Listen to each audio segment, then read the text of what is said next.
They say a man ain't really tested till the ground falls out from under him.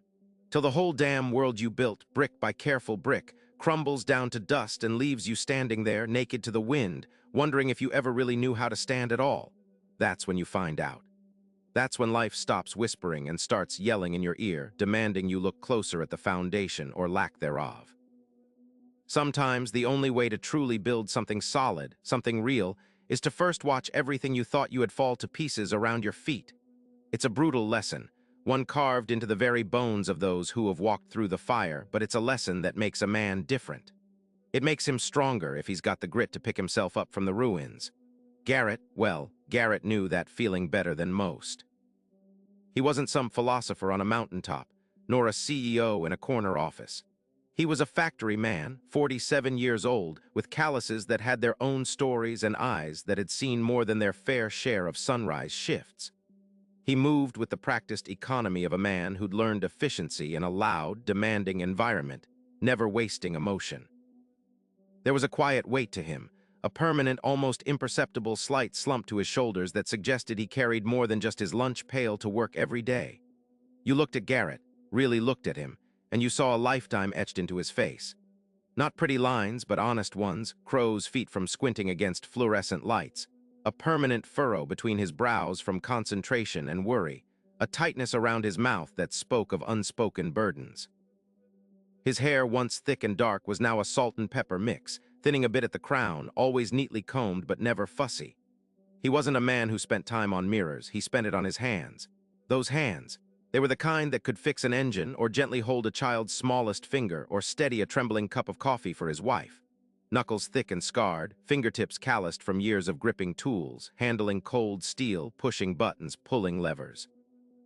They were strong hands, capable hands, hands that had built and maintained and provided for nearly 3 decades. They were a map of his life, each scar a memory, each thickened joint a testament to endless hours of labor. His eyes, though, were the real story. They were a faded blue, often tired, mirroring the fatigue that settled deep in his bones by the end of a shift. But if you caught him right, especially when he was talking about his kids or sharing a rare laugh with a coworker, there was a surprising warmth there, a deep well of kindness and a quiet steadfastness that made you feel seen, understood, without a single word needing to be spoken. He took a moment to trust, Garrett did, like a stray dog that's been kicked once too often, but once he gave you his trust, it was solid, unwavering. He was dependable, always there, always did what he said he would. He was Garrett, a good man, a working man, a man who thought he knew exactly what his life was all about. His life ran on a clock, a precise, unyielding mechanism that had measured out his days for more than 2 decades.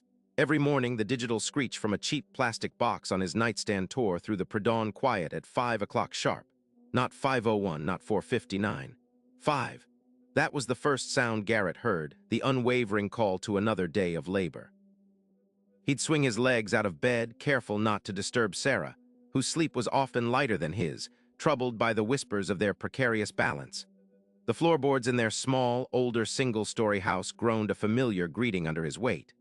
A quick shower, the lukewarm spray doing little to erase the lingering stiffness in his back, followed by a cup of instant coffee, black and bitter, while the house slowly stirred around him. Lily, his daughter, would often already be up, hunched over her textbooks at the kitchen table, an early bird like her old man, driven by the dream of college that sat heavy on their budget. Jake, on the other hand, was usually still lost in the deep, unbothered sleep of a 14-year-old, his room a dark cave of sports posters and discarded clothes. By 5:45, Garrett was in his old pickup, the engine turning over with a familiar cough and grumble like an old friend clearing his throat. The drive to the plant was a ritual, a silent communion with the fading industrial town waking around him.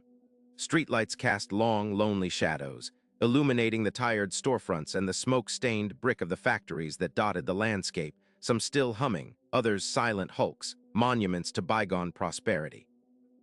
He knew every pothole, every crack in the pavement, every shortcut that saved a minute or two, time he never really spent, just banked. The plant itself was a cavernous beast of steel and concrete, humming with a low, constant thrum. The air inside tasted of oil, stale metal, and the sweat of countless shifts. Garrett worked on the assembly line, a position he'd held in various iterations since he was 20. His job was to operate a press that shaped metal components for heavy machinery. Press the button, wait for the thud, pull the lever, move the piece. Again, and again, and again, 8 hours a day, 5 days a week, sometimes 6.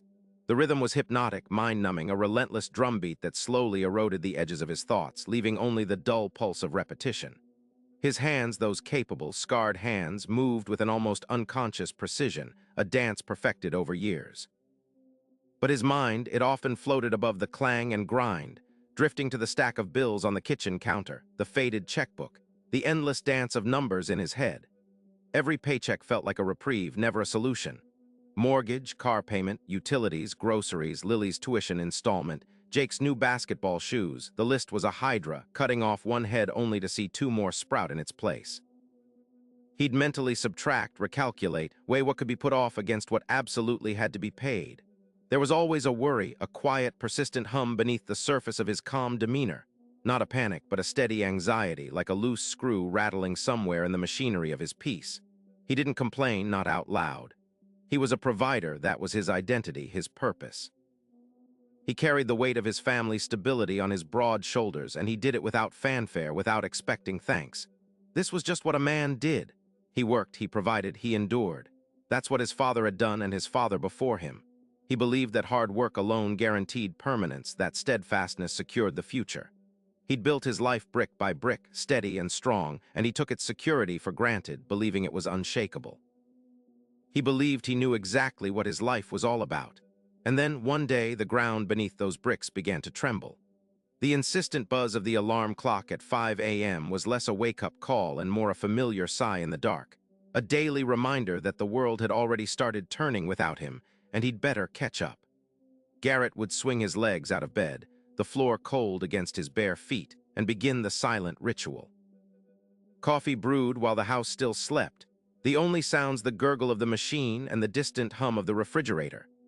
He'd stand at the kitchen window, mug in hand, watching the first hesitant light bleed into the sky, painting the familiar outlines of his small, older house and the tidy but simple garden he tended with quiet pride.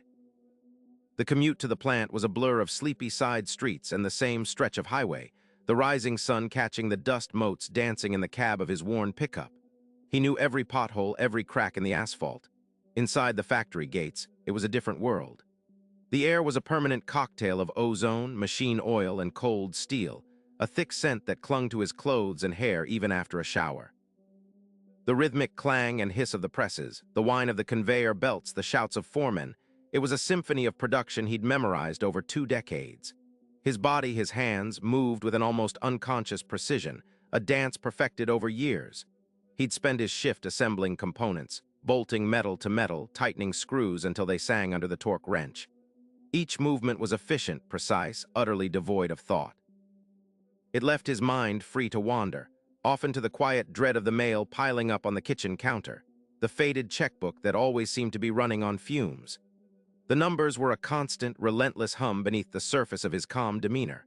Mortgage, car payment, utilities, Lily's tuition installment, Jake's new basketball shoes. The list was a hydra, cutting off one head only to see 2 more sprout in its place. He'd mentally subtract, recalculate, weigh what could be put off against what absolutely had to be paid. Could they really go without a family dinner out this month? Did Sarah really need that new pair of glasses, or could they hold off another 6 months? These were the small, almost imperceptible negotiations he made with himself daily, the quiet sacrifices that added up, slowly eroding the comfort he once thought was guaranteed.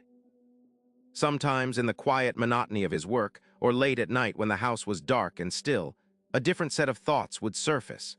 He'd see the ghost of a younger Garrett, a kid with hands that yearned to build things, not just assemble them.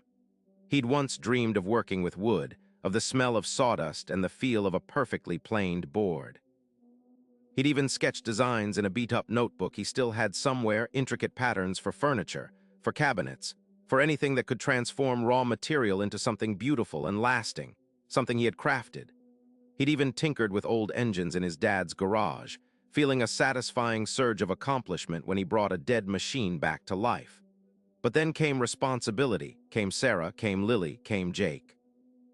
And with them, the need for a steady paycheck, a reliable clock-in and clock-out. The factory job, a good union job then, seemed like the sensible, mature path. The dreams, gentle things, were carefully folded up and tucked away, like old blueprints for a house that was never built. The gap between that young man and the Garrett who tightened bolts on the assembly line was a chasm he rarely acknowledged, but it was there, a quiet ache beneath the surface. He wasn't unhappy, not exactly. He loved his family fiercely, and providing for them was his deepest joy, his ultimate purpose. But there was a persistent, nagging question, a whisper that sometimes broke through the clang of the factory. Is this all there is? He'd built his life on stability, defining himself by his ability to provide, by the predictable routine he'd painstakingly constructed. He took his security for granted, believing hard work alone guaranteed permanence and a comfortable future. He believed he knew exactly what his life was all about, that the foundations he'd laid were unshakable. And that belief, that silent assurance that his life was a solid, well-built structure, was the very thing that haunted him most. The fear, buried deep, was not just of losing things, but of losing himself if the scaffolding of his identity as provider and protector ever crumbled. It was a fear of realizing that the sturdy walls he'd built were perhaps not as impenetrable as he believed. And then one day, the ground beneath those bricks began to tremble, not with a gentle shiver, but with a deep, guttural rumble. That rumble wasn't some far-off earthquake. It was the floor of the plant itself, vibrating with a different kind of dread. Garrett remembered that Tuesday perfectly. The shift started like any other, the whine of machinery, the familiar scent of oil and steel. But by mid-morning, the whispers started, spreading faster than a spilled oil slick. Management called an all-hands meeting, unusual for a Tuesday. They packed the break room, 100 men and women in various stages of grime and apprehension, Garrett among them, his gut tightening. Mr. Henderson, the plant manager, a man usually all bluster and corporate jargon, stood before them, pale, hands clasped. He didn't meet their eyes. "It is with profound regret," Henderson began, his voice cracking, "that I must inform you the company is ceasing all operations. Effective immediately." The words hung in the air, thick and suffocating, like exhaust fumes in a closed garage. No one spoke. For a full minute there was just silence, the collective breath of 100 lives held hostage. Then a chair scraped, a choked sob, a few angry murmurs quickly hushed. Garrett felt a cold hand grip his stomach. Immediately, 47 years old, a factory worker since he was 20, this plant was all he knew, all his father knew, all this town knew. His identity, his stability, gone, just like that. The comfortable routine, the predictable future, shattered into a million sharp pieces right there on the linoleum floor. People began to mill about, some shouting, some weeping openly, others just staring into the middle distance, lost. Garrett walked out, the sounds of his coworkers, despair a dull roar in his ears, and found himself standing in the parking lot, the sun too bright, the sky too blue for such a brutal day. The world kept turning, uncaring. He drove home in a daze, the silence of his pickup truck deafening. Sarah, Lily, Jake. How was he going to tell them? How was he going to fix this? The foundation wasn't just shaking, it had crumbled. He hadn't even parked the truck when his phone rang, a shrill, insistent jab in the quiet devastation of his world. It was the hospital. Sarah. A week later, Garrett was a ghost haunting his own house. The plant closure had been a punch to the gut. Sarah's emergency surgery, an unexpected appendicitis that turned complicated, was a kick to the head when he was already down. The bills, astronomical and relentless, piled up on the kitchen counter like a growing monument to their misfortune. Their meticulously saved emergency fund, built over 2 decades of scraping and sacrificing, vanished in 3 days. They barely kept their heads above water, the threat of losing the house now a cold, unwelcome guest lingering in every room. Every phone call made him flinch. Every knock on the door a fresh dread. He felt like he was watching his life unravel, frame by slow, agonizing frame, unable to hit pause, unable to rewind. He found himself awake again, alone in the dark, the kitchen clock a blurry red against the gloom. 3:17 a.m. Sarah was asleep, Lily and Jake too, their peaceful breathing the only sound in the house, a sound he clung to. He was out on the porch swing, a thin blanket around his shoulders, the cold seeping into his bones. The streetlights cast long, skeletal shadows. The quiet was oppressive, the kind of quiet where every fear, every doubt got a megaphone. What had his life become? The man who prided himself on providing, on being the rock, now felt like sand slipping through his own fingers. He replayed Henderson's words, Sarah's pale face in the hospital bed, the doctor's grim prognosis, the cold numbers on the medical bills. He'd always told himself he was a hard worker, that he was responsible. But responsible for what? Losing everything. He'd taken his stability for granted, believing hard work alone was a shield against the storms. Now the shield was gone, and he was exposed, vulnerable, staring down a future he hadn't even dared to imagine in his worst nightmares. He felt the weight of it all, a crushing pressure on his chest, a knot in his stomach that had been tightening for days. The house, his home, the sanctuary he'd built with Sarah, suddenly felt like a cage, a ticking clock to an inevitable eviction. He'd buried his dreams, pushed them aside for security, and now even that security had betrayed him. The man he was, the man he thought he was staring back at him from the dark reflection in the window glass, a stranger hollowed out by fear. He could feel the panic clawing at his throat, the desperation a raw, burning sensation behind his eyes. He squeezed them shut, wishing he could disappear, wishing this was all just a terrible dream. But it wasn't. This was real. This was his life brutally stripped bare, and he had absolutely no idea what to do next. The foundation was gone. Everything was gone, and he was just Garrett. Alone, in the dark. He stayed there, slumped against the cold plaster wall until the first hint of gray light bled through the curtains. His eyes were dry, stinging from hours of staring into the void, a silent scream trapped behind them. The initial panic, that primal fear that had clawed at his throat, had receded, replaced now by a cold, hard clarity that was almost worse. This wasn't just a bad patch, this was the end of an era. The comfort, the quiet assumption that things would always mostly work out if he just kept his head down and put in the hours, all of it was dust. Every brick of his carefully constructed life, every beam of his presumed security had crumbled. He couldn't just keep hoping something would magically turn around. He couldn't just keep sinking. Somewhere deep inside that hollowed-out feeling, a tiny, stubborn ember flickered. It wasn't hope, not yet. Hope felt too fragile, too easily extinguished. This was something more fundamental, a refusal, a profound, guttural rejection of the abyss. Enough. The word wasn't spoken, not even whispered. It formed in the silent cavern of his mind, a single, unadorned declaration that echoed with the force of a hammer blow. Enough of the fear, enough of the paralysis, enough of watching everything crumble without putting up a fight. He didn't know what he was going to do, not a damn clue. The world outside felt like a minefield he was utterly unprepared to navigate, a tangled wilderness without a map. But he knew, with a certainty that cut through the haze of despair like a cold blade, that he couldn't keep doing this. He couldn't keep being this man, this ghost haunting his own life, waiting for the final collapse. The ground had been pulled out from under him, every last bit of it. And maybe, just maybe, that wasn't an ending. Maybe it was just a lot of empty space. Space to build something new, different, brutally different. He had nothing left but that empty space and the stubborn will to stand in it. The alarm clock, set out of years of habit for 5 a.m., chirped its familiar, insistent tune in the pre-dawn dark. Garrett didn't hit snooze. He didn't even hesitate. He pushed himself off the floor, his muscles stiff, his joints aching with the cold, damp weight of the night. The house was silent around him, Sarah and the kids still asleep in their beds, mercifully oblivious to the quiet war that had raged within him. He walked to the kitchen, the familiar path now feeling alien, each step heavy as if he were wading through thick mud. The automatic coffee maker hissed to life, its rhythmic gurgle the only sound breaking the oppressive stillness.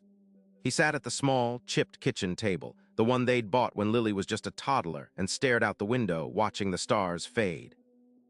Normally, this was the time he'd review his mental checklist. Lunch packed, thermos filled, keys, wallet, the exact route to the factory, predicting traffic. Now, the checklist was a vast, terrifying emptiness. His mind tried to recoil, to pull him back under the covers, to pretend yesterday never happened, to burrow into the comforting darkness of denial. The old voice, the one that wanted him to be comfortable, to stay safe, whispered doubts like insidious tendrils trying to wrap around his resolve. What's the point? It's too big. You're too old. What do you even know how to do besides push a button and lift a crate for 30 years? You're a factory man, Garrett. That's all you are. He gripped the warm mug, the heat seeping into his calloused hands, a small anchor in the storm. His jaw tightened. He wasn't going to the factory. He wasn't going to spend another day scouring online job boards for another factory job in a town where every factory had either moved or shut down. That life was gone, brutally reset. He had nothing left to lose but the fear itself, and maybe, just maybe, that was a kind of freedom. The first step, he realized, was always the hardest. It always feels like trying to walk through wet concrete or pushing a boulder uphill with your bare hands. He stood up, the chair scraping loudly on the linoleum, a jarring sound in the quiet house. No grand plan, no sudden flash of genius illuminating a path forward, just the stubborn refusal to stay put. He walked to the old workbench in the garage, a relic from his father, long neglected, covered in a fine layer of dust and forgotten tools. He picked up a worn-out sander, felt its weight, then set it down. What then? He had to start somewhere. Anything. One foot in front of the other, even if it was just one agonizing inch at a time. He remembered an old timer at the plant, a guy named Gus who used to fix anything with an engine, always had a quiet wisdom. Gus always said, "When you don't know where to start, Garrett, you start with what's broken and see what parts you got." Garrett looked around his garage. What was broken? Everything, but what did he have? He had time for the first time in his life, an abundance of it, heavy and unstructured. And he had his hands, rough from decades of labor. He had the knowledge of how things worked, how to make things fit, how to troubleshoot, even if it was just within the narrow confines of a factory floor. He wasn't a craftsman, not really, but he was practical. He was a doer, a man who put in the work. He opened the old, dented toolbox, the heavy clatter of steel against steel echoing in the quiet garage, a sound that always meant work was about to begin. No plan, just a hammer, and a nail, and a wall that needed something hung on it. Or maybe, more simply, just a clean workbench. He reached for a greasy rag, heavy with the ghosts of old repairs. Cleaning, that was a start. A small, almost invisible act of taking control, of imposing order on the chaos. The dust flew as he wiped, the sharp smell of old oil and forgotten projects filling the air, cutting through the funk of despair. It wasn't much, but it was something. It was moving. It was facing the blank canvas of his broken life and deciding quietly that the first stroke wouldn't be a surrender. It would be an act of defiant creation, no matter how small, no matter how unsure. He just started cleaning, one corner of the bench, then another. The dust motes dancing in the nascent light, illuminated by the single, bare bulb above. He wiped until the rag was black, until the wood beneath showed through, until his shoulders ached. He was moving, he was starting, but the quiet victories didn't last. By the third morning, the novelty had worn thin, replaced by a dull, familiar ache. Not in his muscles, though they were sore from bending into awkward spaces. This ache was in his gut, a cold knot of dread that settled deep, heavy as a stone. He lay in bed, staring at the ceiling, the familiar crack in the plaster suddenly seeming to mock him. "What's the point?" The voice whispered, insidious and cold. "You're just fixing broken trinkets while your whole life falls apart piece by piece." Sarah stirred beside him, a soft, trusting breath, oblivious to the battle raging inside his skull. He closed his eyes, squeezed them tight against the rising tide of panic. Lily's college fund, Jake's new cleats growing too small, the mortgage payment due next month, a cruel reminder of the ticking clock. He swung his legs out of bed, the floor cold beneath his feet, each step a conscious effort. Another day, another battle he hadn't asked for. He spent that day in the garage again, not with purpose, but with a kind of restless futility. He was supposed to be sorting through a tangled mess of old electrical wires, a project he'd put off for years. His brow furrowed, frustration mounting with each knot he couldn't undo, each frayed end that led nowhere. It felt like his life, a complex snarl of problems without a clear beginning or end. He swore under his breath, something he rarely did, and threw a particularly stubborn coil against the wall with more force than necessary. It wasn't the wire he was angry at. It was the crushing weight of his situation.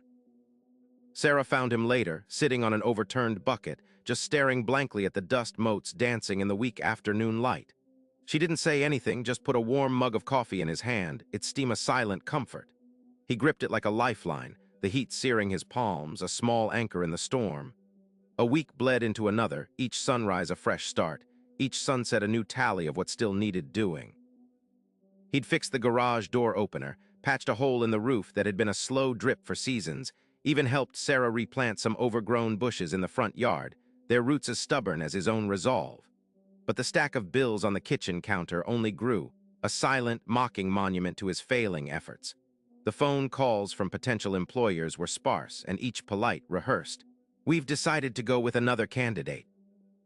Felt like a direct punch to the gut, leaving him breathless and hollow.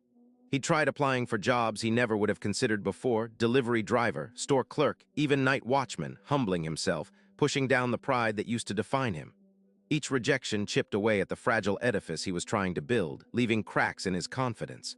One afternoon, he was trying to replace a worn-out section of piping under the utility sink, a simple enough job he'd put off.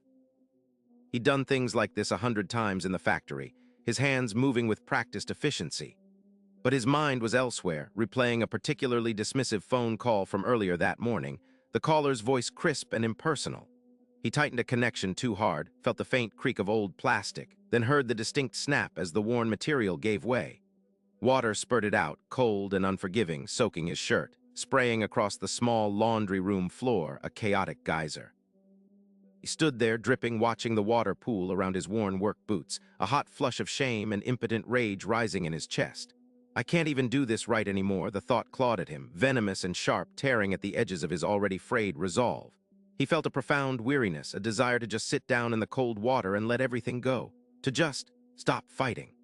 He slammed the wrench down on the floor, the metallic clatter echoing unnaturally loud in the small space. Water continued to gush, a mocking reminder of his inadequacy. For a precious, dangerous moment, he just let it. Let the mess happen. Let the failure wash over him, cold and complete. Then through the haze of self-pity, a different image surfaced. Lily's face, radiant on her graduation day, excited for college, full of big dreams. He saw Jake, a whirlwind of boundless energy, needing a solid ground beneath him, a father who wouldn't quit. And Sarah, her quiet strength, her unwavering trust in him, a silent vow he felt obligated to keep. He closed his eyes, took a deep, shuddering breath that felt like it pulled him back from an abyss. He couldn't stop. Not now, not ever. He snatched up the wrench again, his movements still clumsy with residual anger and the chill of the water, but infused with a desperate, primal determination. He found the main water shutoff, his hands fumbling slightly but sure enough to twist the valve. The gush reduced to a trickle, then stopped. He stared at the broken pipe, at the spreading puddle, at the chaos he'd just made worse. This wasn't the end. It was just another problem to solve. A bigger one than he'd planned, maybe, a messy reminder of his current state. But he was Garrett. He was a man who fixed things, even when the fix felt impossible. Even when he was the one who broke it in the first place. He started to look for the right fittings, his jaw set, a stubborn defiance hardening his gaze. The battle wasn't over. It was just getting started. And he, Garrett, was still in the fight. He stared at the broken pipe, at the spreading puddle, at the chaos he'd just made worse. This wasn't the end. It was just another problem to solve. A bigger one than he'd planned, maybe, a messy reminder of his current state. But he was Garrett.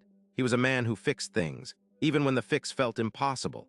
Even when he was the one who broke it in the first place. He started to look for the right fittings, his jaw set, a stubborn defiance hardening his gaze. The battle wasn't over. It was just getting started. And he, Garrett, was still in the fight. The next few days were a blur of cold showers, frantic calls to plumbers he couldn't afford, and a growing stack of no vacancy signs in his mind. He patched the pipe himself, a crude but effective fix, the triumph hollowed by the knowledge it was just a temporary reprieve. But something in that small victory, the sheer act of doing when he felt like falling apart, had chipped away at the paralysis. He started walking the neighborhood, not with his head down, but looking at houses, at lawns, at things that needed doing. He saw Mrs. Henderson's sagging gutter, old Mr. Davies' overgrown hedges, the faint paint peel on the community center. These weren't jobs for a factory man, not in the way he understood it. But they were problems, and he was a man who fixed problems. It started small. A borrowed ladder, a few hours spent on Mrs. Henderson's gutter, refusing the $10 she tried to press into his hand. "Just helping out, ma'am," he'd said, surprised by the easy smile that came to his lips. Later that week, Mr. Davies called, offering to pay for his hedges to be trimmed. This time, Garrett accepted, though the $50 felt like a king's ransom. He found himself looking at the classifieds again, not just for factory jobs that weren't there, but for construction gigs, landscaping calls, anything that needed a strong back and a good head. He even picked up some shifts at the old hardware store on the edge of town, dusting shelves, loading trucks, talking shop with old-timers who had seen boom and bust cycles come and go. Sarah noticed the change first. The silence at dinner had started to lift. He was still quiet, but his gaze wasn't distant anymore. He'd ask Lily about her college applications, genuinely interested in the details, or tease Jake about his latest baseball antics. One evening, as he sat at the kitchen table, sketching out a rough plan for a small landscaping job he'd landed, she put a hand on his shoulder. "You're different, Garrett," she murmured, her voice soft but steady. He looked up, a faint smudge of grease on his cheek. "Yeah," he admitted, a wry twist to his lips. "Lost my way for a bit, had to get unlost." He didn't elaborate, but she understood. The terror of the past weeks hadn't vanished, but it no longer held him captive. He was moving, adapting, learning to sail on unfamiliar currents. He was still the same man, but the fear of losing everything had been replaced by the quiet confidence of knowing he could build it back, brick by messy brick, with his own 2 hands. Weeks blurred into months. The factory remained dark, a silent monument to what was. But Garrett wasn't looking at it anymore. He was looking at what was. His small handyman business, which he'd quietly named Garrett's Fix-It, was slowly gaining traction. He wasn't making factory wages, not yet, but he was making enough. Enough for the bills, enough to start putting a little aside for Lily's college, enough to keep Sarah from having to pick up a second job. He spent his days in a beat-up old truck he'd bought cheap and fixed himself, driving from one small job to the next. Leaky faucets, wobbly fences, garden sheds, even helping Mrs. Henderson put up her Christmas lights. A task that once would have felt beneath him, but now felt like a badge of honor. His hands, once calloused from repetitive machine work, were now scarred with 1,000 different stories. A sliver from a deck board, a burn from a welding torch he'd learned to use, a paint stain that wouldn't quit. His back ached most nights, a different kind of ache than before, a proud fatigue from a day spent building, fixing, making tangible improvements. He was still Garrett, the quiet man from the factory, but his eyes held a new light, a steady, calm assurance that hadn't been there when his world was predictable. He still carried a weight, the quiet memory of the abyss, but it was no longer a burden. It was a compass. It reminded him where he'd been and how far he'd come. He saw his family thriving, not just surviving. Lily was excelling in her first year of college, sending excited texts about new friends and challenging classes. Jake, now taller than Garrett, was talking about a scholarship for football. They didn't know the full extent of the financial tightrope they'd walked, but they felt the stability he'd fought for. And in their laughter, in the easy comfort of their small home, Garrett found a new kind of wealth. He understood now that true strength wasn't in what you had, but in your capacity to lose it all and still find a way forward, building back not just a life, but a better one, rooted in what truly mattered. It was late one evening, a rare quiet moment after Lily had called with college news, and Jake was finally asleep. Garrett sat on the porch swing he'd rebuilt himself, the scent of honeysuckle from Sarah's garden sweet in the air. Sarah came out with 2 mugs of lukewarm coffee, settling beside him, her head finding its familiar place on his shoulder. "You're different, Gar," she murmured into the stillness, her voice soft, not a complaint, but an observation filled with a quiet wonder. Like the quiet used to be heavy, but now it's full, like there's a hum under it. He smiled, a genuine, easy curve of his lips, and pulled her closer. "Just learned where the real weight is, I guess, darlin'. And where the real strength comes from." He paused, looking out at the faint glow of the streetlights painting long shadows through the trees. "Used to think strength was in never letting go. Now I know it's in knowing what to let go of and how to pick yourself back up when everything else has already fallen away." He still worked hard, sometimes longer hours than before, but the grind was gone, replaced by a purpose that felt less like obligation and more like creation. When a new challenge arose, a tricky repair job, a budget tighter than expected, the old panic, that suffocating grip of fear, would sometimes flicker. But it never took hold. Instead, a quiet determination, almost an eagerness, would surface. He'd learned to break down problems into smaller pieces, to trust his hands, his mind, and the stubborn will he'd found buried deep. He'd even started teaching Jake a few basic carpentry skills, patient where he once might have been short-tempered, finding joy in passing on knowledge he'd earned through fire. Looking back, it was clearer than ever. He used to think his stability, his comfort, his whole life was a sturdy house he'd built brick by brick. Then the earthquake hit, and it all came down. And for a while, all he saw was rubble. But lying there in the dust was a blueprint he never knew he had. A new way to build with different materials on a stronger foundation. "Sometimes," he said to Sarah, his voice a low rumble, "you gotta get knocked flat on your ass to see what you're really made of. It ain't about what you lose, it's about what you learn to build back, different and stronger. And that's the brutal, beautiful truth of it. Life has a way of stripping